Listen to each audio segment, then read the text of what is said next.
NASA Andres rocket. NASA നേതൃത്വം നൽകിയ Andres rocket പദ്ധതിയിൽ 16 ലോഞ്ചിങ്ങുകളായിരുന്നു ഉദ്ദേശിച്ചിരുന്നത്. എന്നാൽ അതിൽ 5ാമത്തെ ലോഞ്ചിങ് ആണ് പരാജയപ്പെട്ടത്. ടർബോ പമ്പിലുണ്ടായ പ്രശ്നം മൂലം 6 സെക്കൻഡുകൾക്കുള്ളിൽ ഭീകര ശബ്ദത്തോടെ പൊട്ടിത്തെറിക്കുകയായിരുന്നു.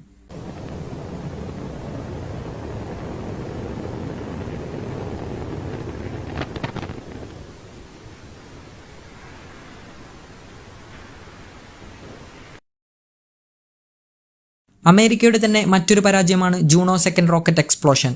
ഈ പദ്ധതിയിൽ പല ലോഞ്ചിങ്ങുകളും പരാജയമായിരുന്നു. എന്നിരുന്നാലും 1950കളിലെ ബൃഹത്തായ പരീക്ഷണങ്ങൾ തന്നെയായിരുന്നു ജൂണോ പദ്ധതികൾ.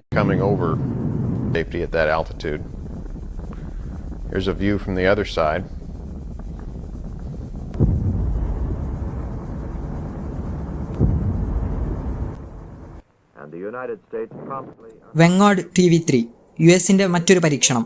6 ഇഞ്ച് വലിപ്പവും 3 പൗണ്ട് മാത്രം ഭാരവുമുള്ള ചെറിയ സാറ്റലൈറ്റുമായി പറന്നുപൊങ്ങിയ വെങ്ങാഡ് 3 പക്ഷേ US നേവി വിക്ഷേപിച്ച ഉടനെ തന്നെ 4 അടി ഉയരത്തിൽ വെച്ച് എഞ്ചിൻ തകരാറ് മൂലം അഗ്നിഗോളമായി മാറുകയായിരുന്നു.